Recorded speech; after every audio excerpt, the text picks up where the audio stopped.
नमस्कार मित्रांनो, तुमचं स्वागत आहे माझ्या मराठी नेस्टच्या यूट्यूब चॅनलवर. बिग बॉसमध्ये भाऊच्या धक्क्यावर रितेश सरांनी संग्रामला खूप सुनावले. त्यामुळे प्रेक्षक खूप नाराज झाले आहेत.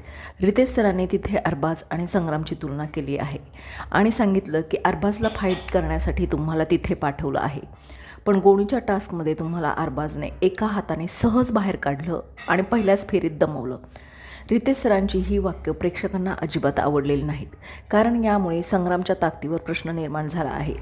मुळात कुठल्याच गोष्टीत अरबाज आणि संग्राम यांची तुलना होऊ शकत नाही, कारण अरबाज या गेममध्ये पहिल्यापासून आहे, म्हणजे 7 आठवडे झालं हा गेम तो खेळत आहे.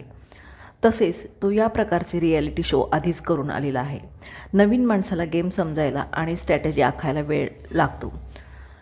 त्यामुळे संग्रामची आणि अरबाजची अजिबात बरोबरी होऊ शकत नाही. शिवाय अरबाज हा फक्त 28 वर्षाचा आहे, तर संग्राम 45 वयाचे आहेत. ताकद आणि स्टॅमिनाच्या बाबतीत कधीही अरबाज वरचढ ठरू शकतो, कारण तो तरुण आहे. शिवाय संग्रामपेक्षा अंगकाठीने बारीक आहे. त्यामुळे अरबाज आणि संग्रामची तुलना होऊ शकत नाही. जर रितेश सरांना विचारलं की तुम्ही सैराटमधल्या आकाशसारखं किंवा परशासारखं का दिसत नाही, हाच फरक संग्राम आणि अरबाजमध्ये आहे. बरोबरी ही सेम फील्डमध्ये असली तरीही वयाचा काहीतरी पॉईंट असतोच. संग्राम आणि अरबाज दोघेही बॉडी बिल्डिंगमध्ये असले तरी वय हा सर्वात जास्त महत्त्वाचा मुद्दा आहे. रितेश सर हे विसरले आहेत.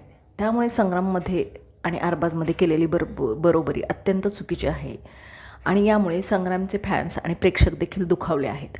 तुम्हाला काय वाटतं हे कमेंट सेक्शनमध्ये नक्की सांगा. व्हिडिओ आवडला असेल तर लाईक, शेअर आणि सबस्क्राईब करा. थँक्यू.